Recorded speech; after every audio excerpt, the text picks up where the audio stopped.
By the way, I also want to say I'm very thankful. I'm going to say this as the son of the founders. I'm very thankful for the leadership that God raised up to lead both schools. The presidents and the staff, the faculty, those that served under them.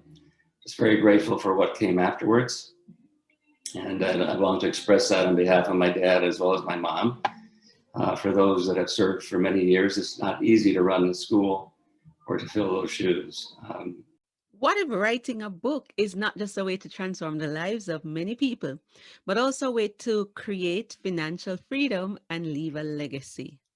Wouldn't you want to find out just how to do that? Well, that's what this show is all about.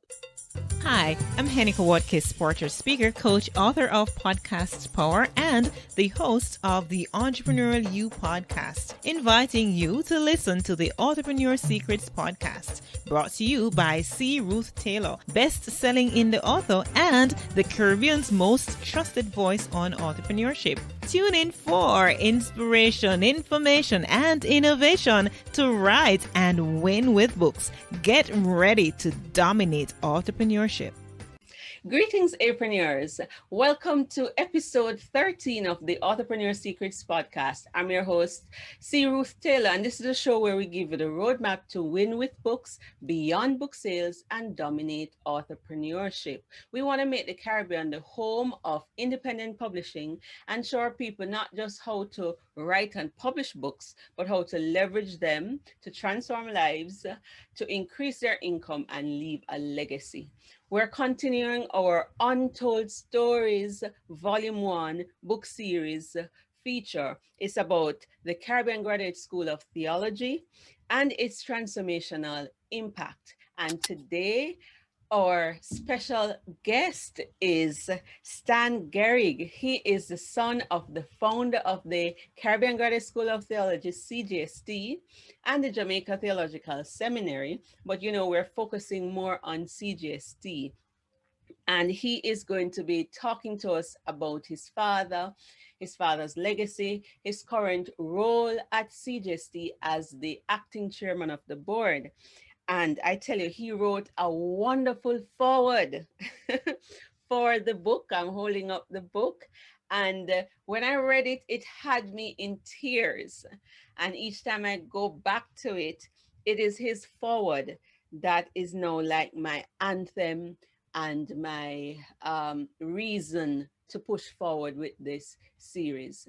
So before we do the interview, we're going to hear a word from our sponsor, Frame Art Jamaica Limited. Come to Frame Art Jamaica Limited for your one-stop framing, graphic design, and printing needs. We frame photos, certificates, paintings, t-shirts, and so much more. You can also get high-quality prints and framing done in a quick turnaround time to fit your budget. Visit Frame Art Jamaica at 22C Old Hope Road, Kingston 5. Weekdays 8:30 a.m. to 6 p.m. Call us at 876-929-3058 or visit us at info@frameartjamaica.com. Serving you for over 30 years.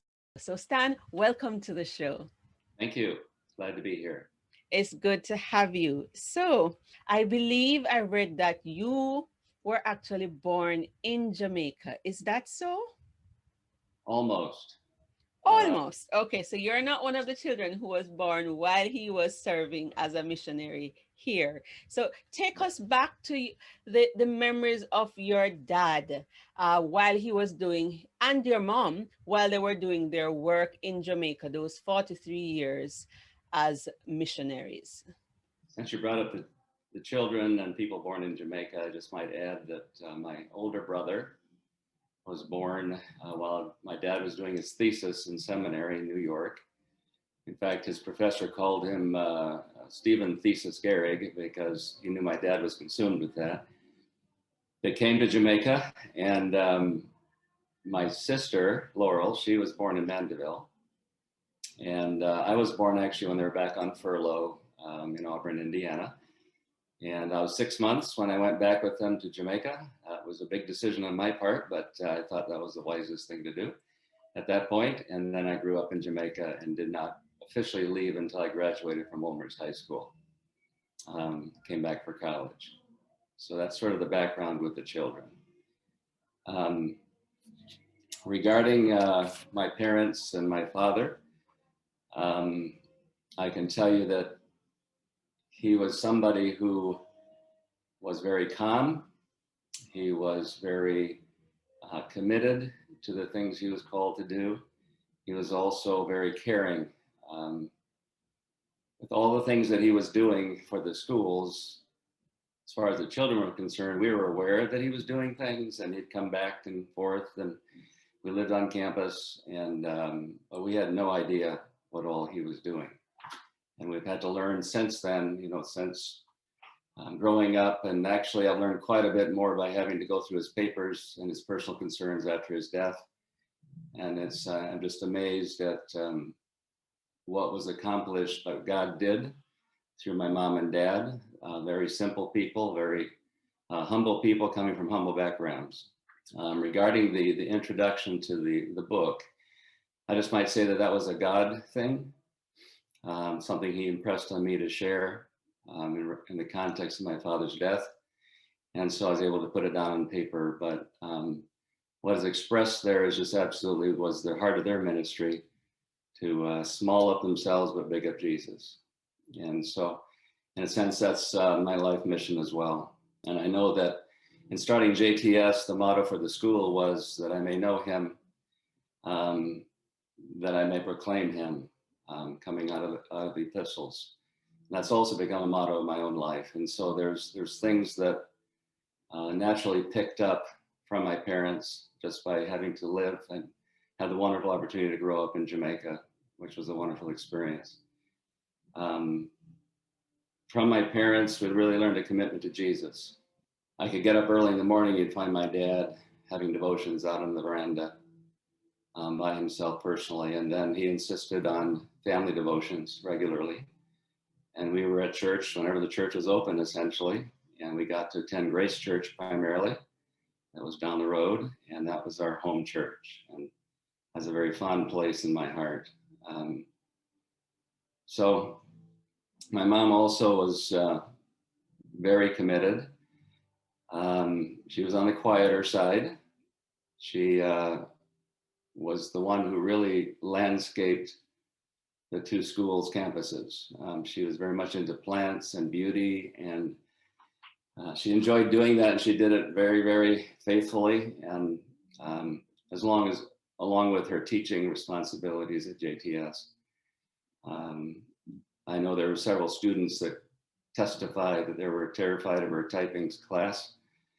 And she could be quite a taskmaster. She had attention to details. I also learned from her about spiritual warfare. In the context of being in Jamaica, she was physically having trouble, and it became to be revealed that there was a spiritual origins behind that. At one point, she could only stay in one air-conditioned room in our house, essentially, feeling like, what is she here for? She's not being an effective mother or wife or missionary. But through a series of events, she became acquainted with spiritual warfare and was in contact with several people involved in that ministry. The end result was she eventually was running the hills of Jamaica, hiking with us and doing all the things that we like to do. And so an attack specifically on the school, specifically towards her to impact my dad was real clear. Thankfully, God dealt with that. So we had a great time growing up on campus. Really good memories. I could tell you a lot of things, but. I'm here thinking, you said you grew up in Jamaica and you went to Wilmer's High School. So we can call you a Jamaican because you grew up here. What was your fondest memory being in high school at Wilmer's? It was a very good school. I don't know if there's a fondest memory, but one of the things I can remember is first attending and being about waist high to the goalie for the Wilmer's football team. In that particular year, my first year, they took all 3 cups, which was exciting. And then I developed really good friends that I had all the way through high school, and it was a good experience. Got to take the O levels and did okay. So it was good.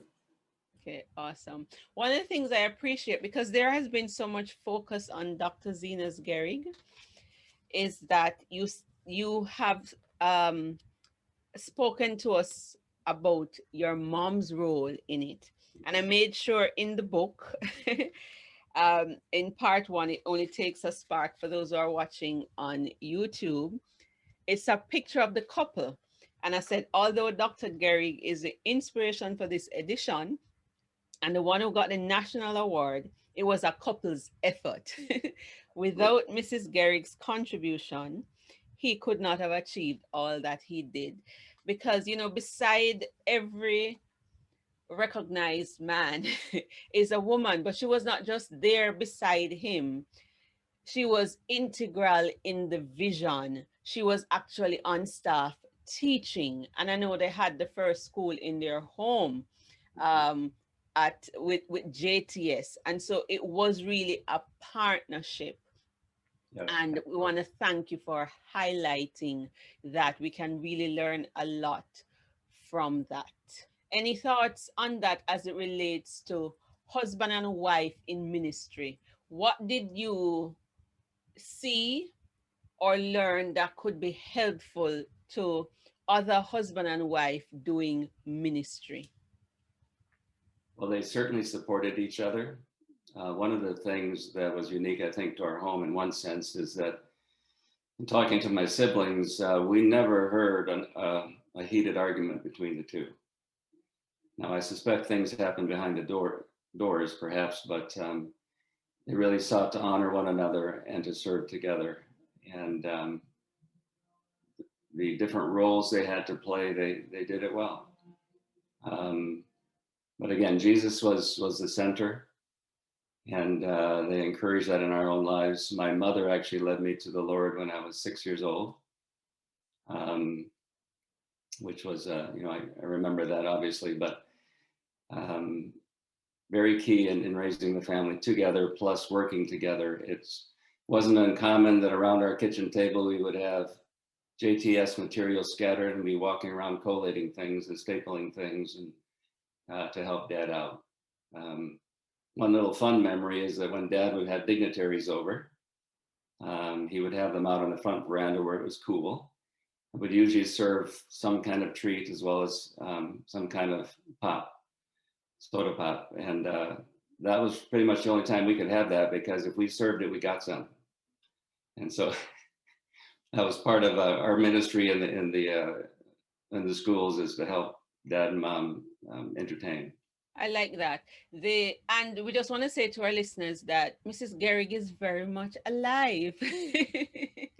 Dr. Gerig passed in 2011, but Mrs. Gerig is very much alive. Now, we've been focusing on the first school, Jamaica Theological Seminary. So that was the undergraduate school.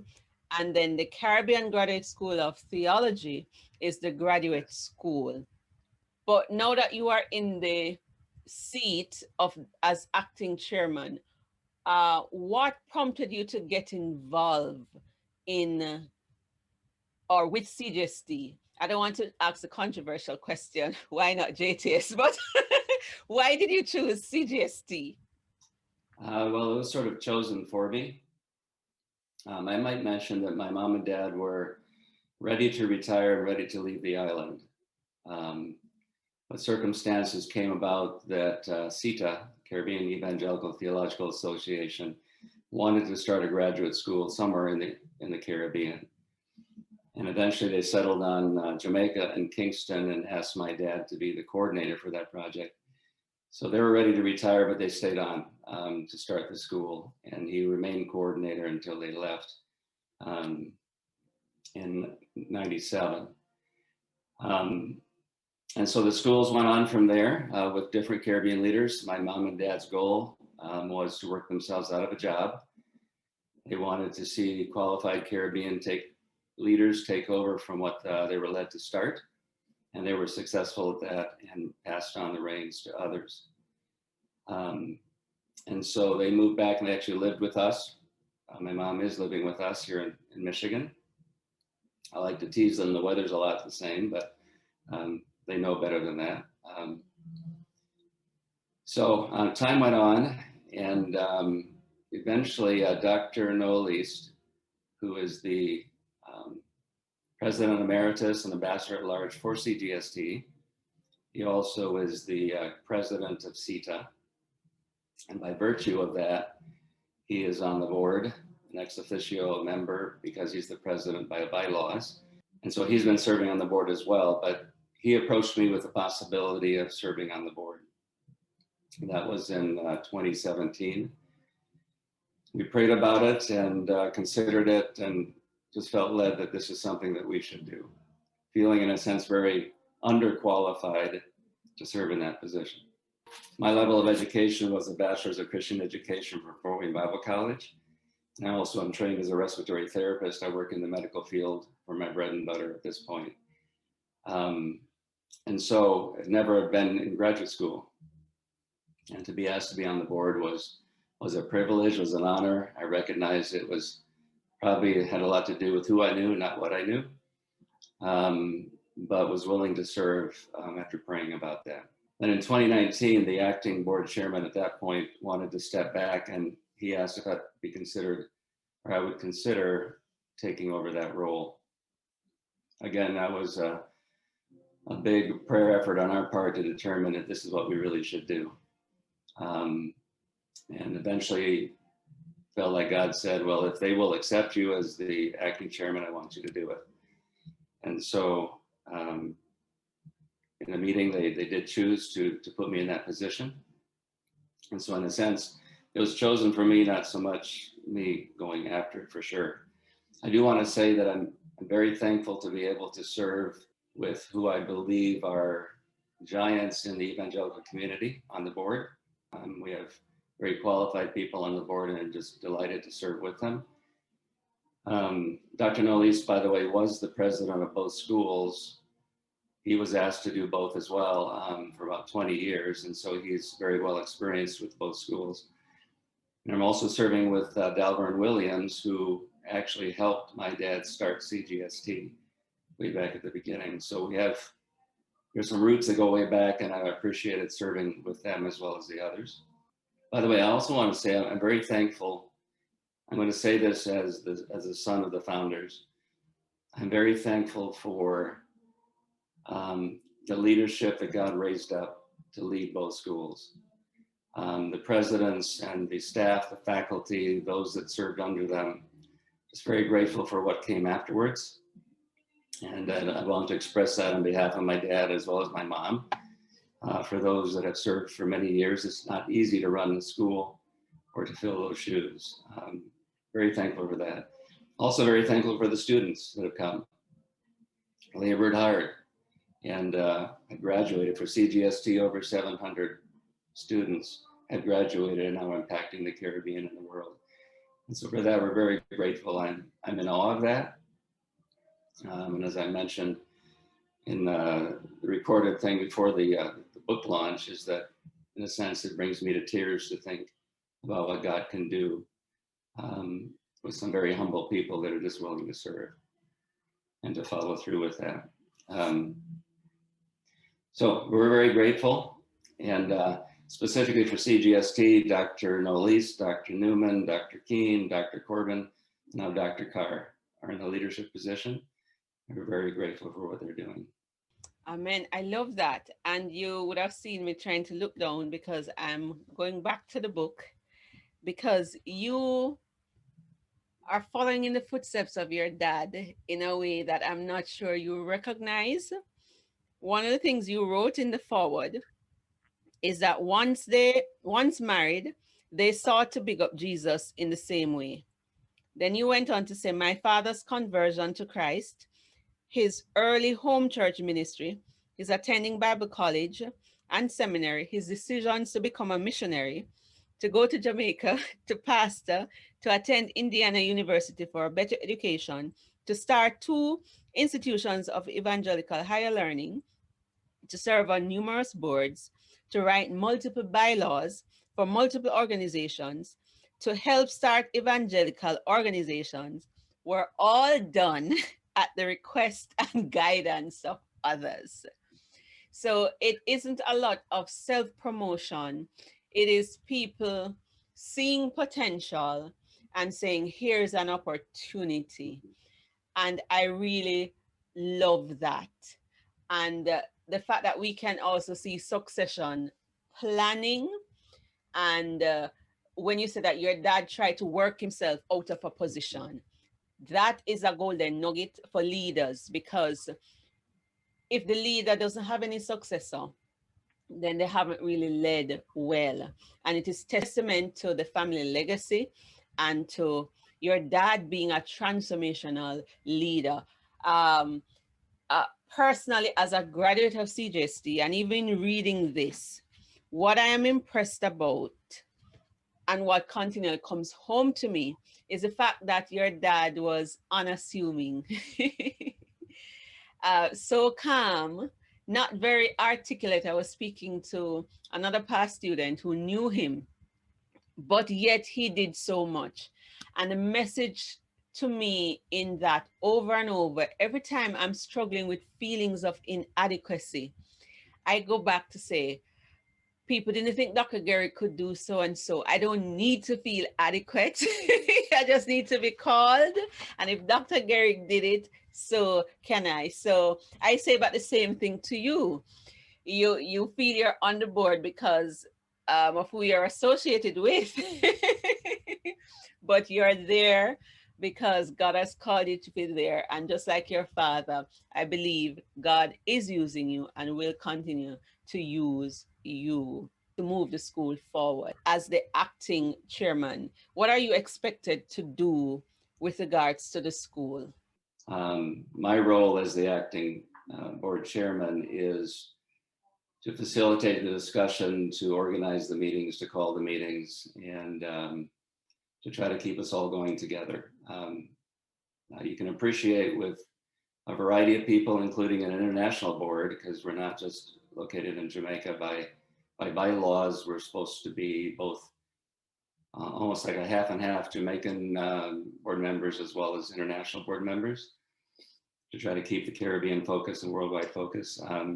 You can imagine that with so many people and so many minds, there can be disagreements and deep discussions about certain things. And so that my job is to try to get us to the place where, by God's grace, we're making his decisions in that regard. And by the way, I am the acting board chairman. My intent is to stay that way and to be like my dad, to work myself out of a job. So I see this as temporary. I really do believe, with the way things happen, that for such a time as this, I'm supposed to be in this position. And so we will see how long I will be serving. But it's been an honor to do this, and we continue to do it for as long as the Lord leads. All right. Thank you so much, Stan. I want to ask you a final question. Why should persons support CGST? Because this book, we wrote this book so that the vision can live on of raising up leaders who will impact church and society. And your dad was asked to help with, setting up this organization. He did well. Now you are a part of it. Why should persons support CGST? And this whole series that we've put on is for that. Why would you encourage persons to support CGST and get this book, Untold Stories? I would start by saying that the purpose for JTS and CGST was to keep people within the Caribbean, serving in the Caribbean, and not leaving, going elsewhere, and getting trained and not coming back. And before JTS was started, I believe it was the only baccalaureate level accredited school to be started in that evangelical school that way. And CGST was also a leader in the first in the Caribbean to function in that way. And both were first accredited by the Jamaican government, 2 evangelical schools that were accredited. And so the intent was to train individuals very well in a way that's recognized within society, within the Caribbean context, and so that we would not lose qualified Caribbean people to the rest of the world. We need well-trained Caribbean leaders within the Caribbean. And so that's a fundamental reason to support both schools, actually, as well as CGST. Regarding the support needed now, I just might add is that the truth is worldwide, there's a very critical time for all private religious institutions. It's a life and death time for many of those institutions because of the shrinking believer base and students who may want to attend, and just the financial challenges around the world. And so not only CGST and JTS are being challenged with that reality, so are many other schools. And so schools are having to look at what do we do now? How do we transform? How do we go into the future and stay strong? And regarding CGST, we are shifting to a primarily online education, which is frankly the way most schools are going to survive and still be helpful into the future and be strong. So we're moving strongly in that direction. Another reason to support is that CGST in particular, CGST is a school that sort of stands alone. We're not associated with a denomination that provides students. We don't have an endowment to help provide funding. And our income is only based on the donors wishing to support the school, as well as the students that come and the fees that they have. Because we are not associated with any organization, government, otherwise, that will fund the school. And so schools that are vulnerable, CGST is probably even more so because of the uniqueness of the school. And so for that reason, we invite anyone who's been associated with the school, knows the school, has been to the school. If you've ever had a heart to give back to the school, now is the time. Especially financially, we are in significant need at this point.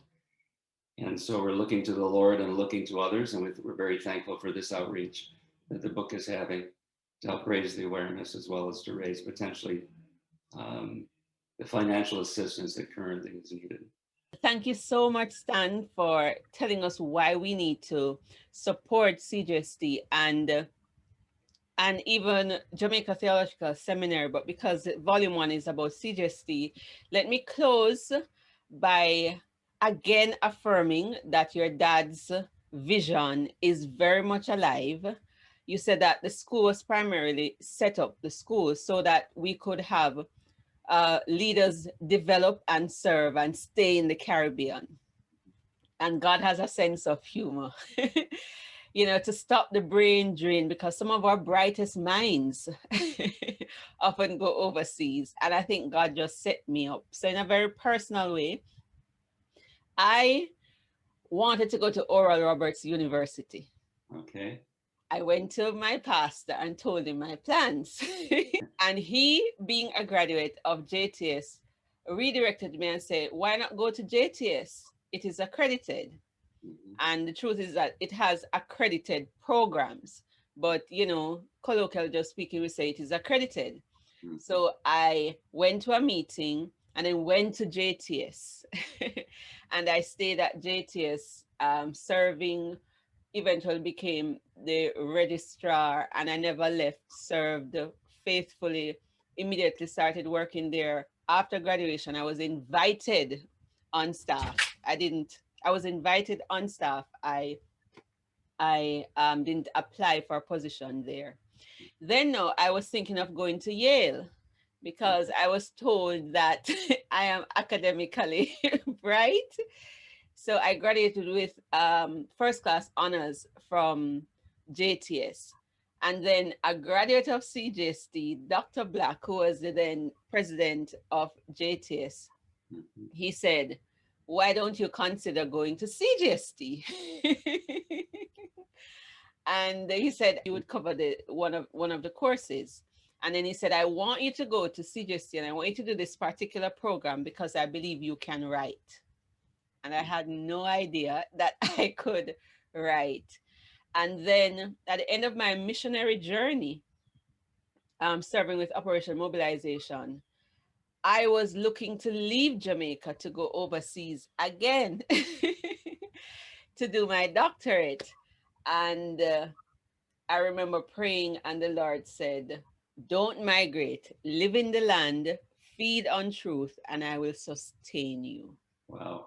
And so I have remained in Jamaica, and I have found that I am able to fulfill my calling and even still do some courses, because my graduate school, Bucky Graduate University, is in Seattle, but it was through CGST, talking to Dr. Keen, that I was able to apply to Bucky.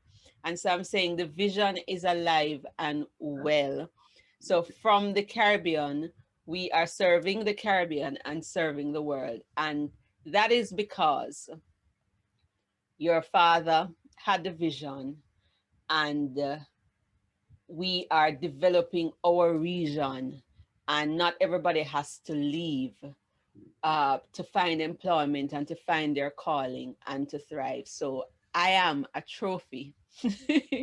I am an example of the vision at work. And I just want to say thank you to you and your family, your mom and your dad, and wish you all the best. And we will ensure that this vine of God's planting will endure.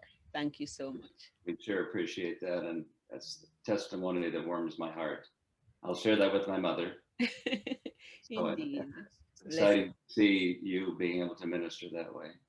Thank you. Absolutely. All right. Okay. Thank you. Bye-bye. Okay. Bye-bye. Wow, it was such an honor sharing with Stan Gerig, the son of Zenas Gerig, and hearing about his life in Jamaica, the work that his mom and dad did. And as I shared in the interview, you know, it was a couple's job, even though Dr. Gerig was the one that the Jamaican government gave the national award, the Order of Distinction, because he took the lead role, but it was indeed a couple's effort. And it was just my privilege to speak with the son of the founder of the school. I never imagined that that would have happened when I started CGST.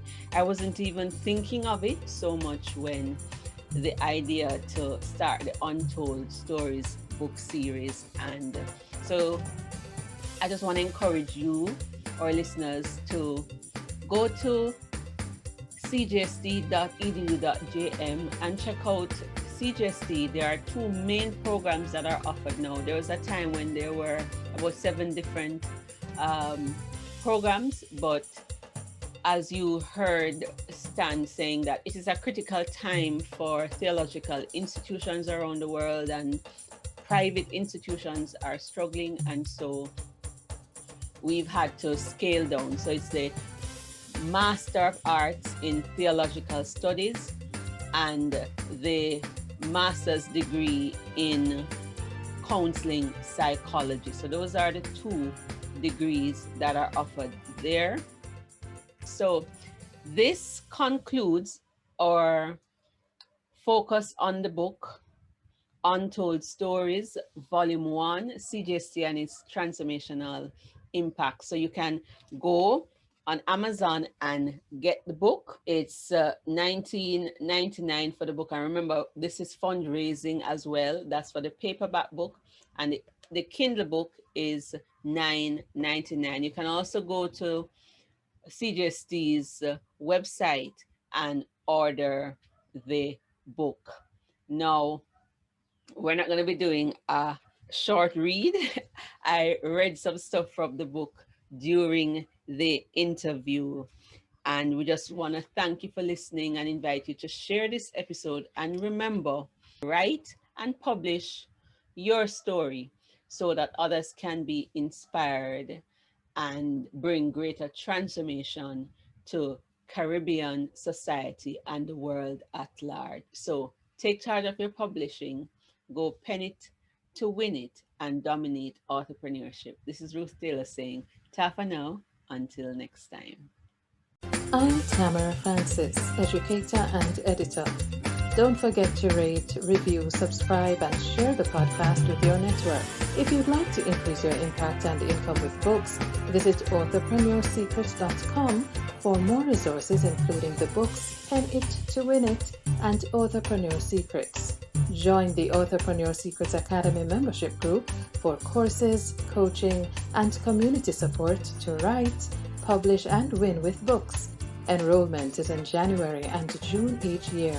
You may also sign up for one of Ruth's Publishing Made Easy courses or private coaching to write and publish your next book. Until next time, go pen it to win it.